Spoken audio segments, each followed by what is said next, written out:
Hello दोस्तों, JavaScript के इस वीडियो ट्यूटोरियल में आप लोगों का स्वागत है। और दोस्तों, आज का टॉपिक है एरे इन जावास्क्रिप्ट। तो दोस्तों, सबसे पहले मैं बताता हूँ आपको एरे क्या होता है। तो दोस्तों, एरे भी एक वेरिएबल ही है, ठीक है। एरे इज आल्सो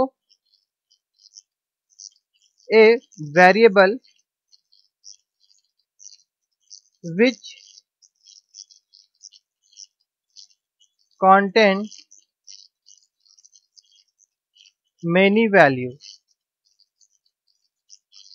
बट ये क्या होता है दोस्तों, ये बहुत सारा वैल्यू स्टोर करता है। जैसे कि अगर हम लोग पहले वेरिएबल जो बनाते थे, उस वेरिएबल में हम लोग सिंगल वैल्यू स्टोर कर सकते थे, बट एरे में हम लोग मल्टीपल वैल्यू स्टोर कर सकते हैं। चलिए देखते हैं एरे को हम लोग कैसे क्रिएट करते हैं। सेम वे जैसे वेरिएबल हम लोग क्रिएट करते थे, उसी प्रकार से एरे हम लोग क्रिएट कर सकते हैं। पहले वेर, उसके बाद जो भी एरे का नाम देना हुआ वो नाम देंगे हम लोग, और उसके बाद इक्वल टू, और फिर स्क्वायर ब्रैकेट के अंदर में यहाँ पे जो वैल्यूज पुट करना चाहते हैं आप। जैसे मैं पहला वैल्यू सचिन देता हूँ, दूसरा वैल्यू मैं संजय देता हूँ, उसके बाद वाला वैल्यू जो है मैं उसमें पिंकू देता हूँ। ठीक है, इस प्रकार से यहाँ पे 3 वैल्यू हम लोगों ने स्टोर किया। तो दोस्तों, ये जो है ये एक तरीका आपका एरे डिक्लेयर करने का। अब हम अगर रन में जाते हैं और फायरफॉक्स में इसको ओपन करेंगे, तो देखिए, और उसके बाद F12 दबा के आप डेवलपर टूल में जाइएगा और यहाँ पे NAMES लिख के इंटर मारिए। तो देखिए दोस्तों, ये क्या दिखा रहा है, ये एरे है। ठीक है, ये जो वेरिएबल हम लोगों ने बहुत सारा मल्टीपल वेरिएबल जो डाटा डाला इसमें, ये क्या है, एरे है। जब क्लिक करते हैं तो देखिए स्टार्टिंग पोजीशन 0। तो यहाँ से गौर करने वाली बात यह है कि एरे जो होता है दोस्तों, उसका जो पहला पोजीशन जो स्टार्ट होता है वो 0 से स्टार्ट होता है, 0 1 2 इस प्रकार से। और इसी से हम लोग उसका वैल्यू को एक्सेस कर सकते हैं। कैसे एक्सेस करेंगे हम लोग वैल्यू को, चलिए वो भी हम लोग देख लेते हैं। अभी मान लीजिए कि पिंकू को एक्सेस करना है, जो कि तीसरा नंबर पे है। तो उसको एक्सेस करने के लिए हम लोग को क्या करना पड़ेगा, डॉक्यूमेंट डॉट राइट फंक्शन लिखते हैं, जिससे हम लोग कोई भी चीज को हम लोग प्रिंट करवाते थे। Document dot right, WRIT right.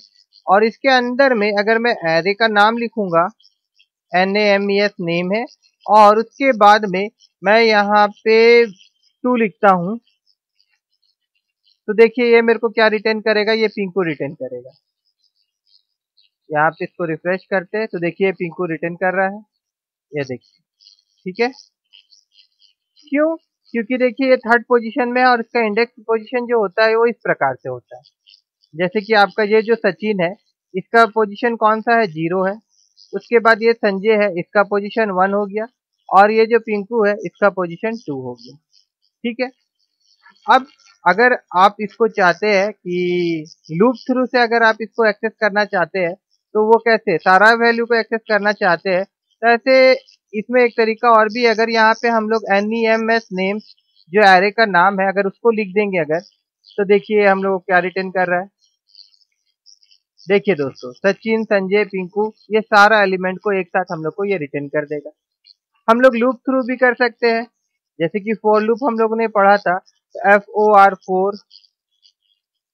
उसके बाद फिर हम लोग यहाँ पे जैसे एक वेरिएबल हम लोग को ऊपर बनाना पड़ेगा, वेर आई।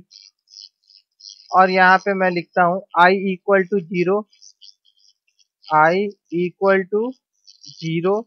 उसके बाद फिर I इज लेस देन, उसके बाद NAMES नेम डॉट लेंथ।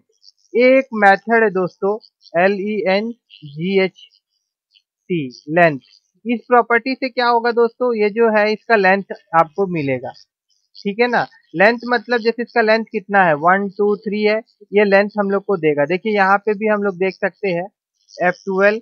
जब यहाँ पे मैं नेम लिखता हूँ NAMES और इंटर मारता हूँ, और फिर यहाँ जब हम लोग क्लिक करते हैं तो देखिए यहाँ पे क्या दे रहा है, length 3।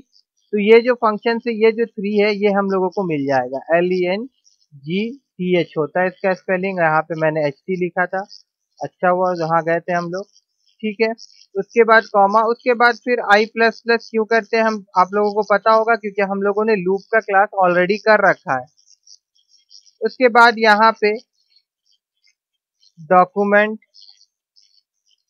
Dot right RIG document dot right function, और इसके बाद मैं यहाँ पे NAMES और इसके अंदर में मैं I दे दूंगा और उसके बाद इसको बंद कर देते हैं। और फिर यहाँ पे एक बार डॉक्यूमेंट डॉट राइट लिखेंगे, डॉक्यूमेंट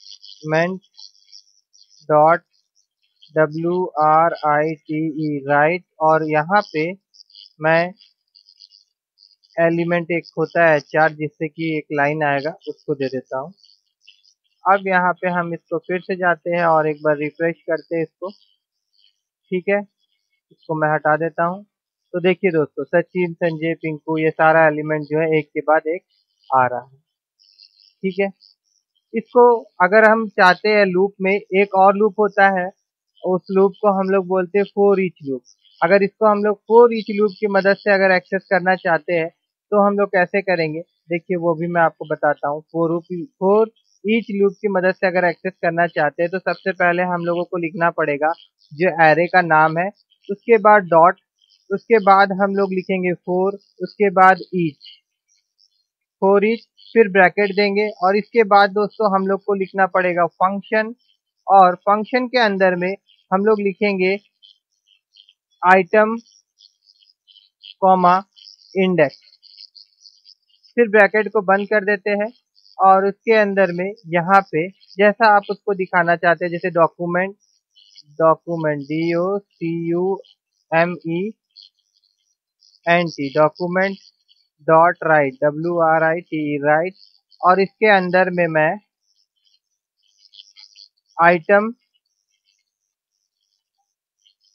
प्लस, यहाँ पे थोड़ा सा स्पेस चाहिए तो स्पेस देंगे, और सॉरी पहले इंडेक्स दे देते हैं, इंडेक्स वैल्यू आए ताकि, इंडेक्स प्लस, उसके बाद यहाँ पे स्पेस, फिर प्लस, और यहाँ पे आइटम दे देते हैं, और उसके बाद में फिर एक प्लस साइन दे देते हैं, थोड़ा सा स्पेस चाहिए, और इसको बंद कर देते हैं।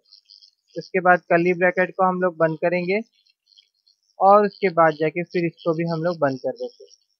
अब अगर इसको हम लोग रिफ्रेश करेंगे दोस्तों, ये यहाँ चलते हैं हम लोग अपना यहाँ पे और इसको रिफ्रेश करते हैं, तो देखिए दोस्तों इस प्रकार से 0 पोजीशन में सचिन, 1 पोजीशन में इंडेक्स, मतलब इंडेक्स पोजीशन रिटर्न करेगा, और आइटम उसके अंदर में जो वैल्यू है वो हम लोगों को रिटर्न करेगा। ठीक है, तो इस प्रकार से हम लोग फोर ईच लूप यूज करके भी वो सारा वैल्यू जो है हम लोग एक्सेस कर सकते हैं। ठीक है दोस्तों, आज का क्लास में इतना ही। अगर ये क्लास आप लोगों को अच्छा लगा हो तो प्लीज इस वीडियो को लाइक करिएगा और मेरे चैनल को सब्सक्राइब करना मत भूलिएगा। फिर मिलते हैं आप लोगों से नेक्स्ट क्लास में, जिसमें हम लोग देखेंगे एरे मेथड। बहुत सारा एरे का मेथड होता है, हम लोग पॉप कर सकते हैं, पुश कर सकते हैं, शिफ्ट कर सकते हैं, अनशिफ्ट कर सकते हैं। ये सारा जो मेथड है मैं आपको एक एक करके नेक्स्ट वीडियो में आपको दिखाऊंगा। ठीक है।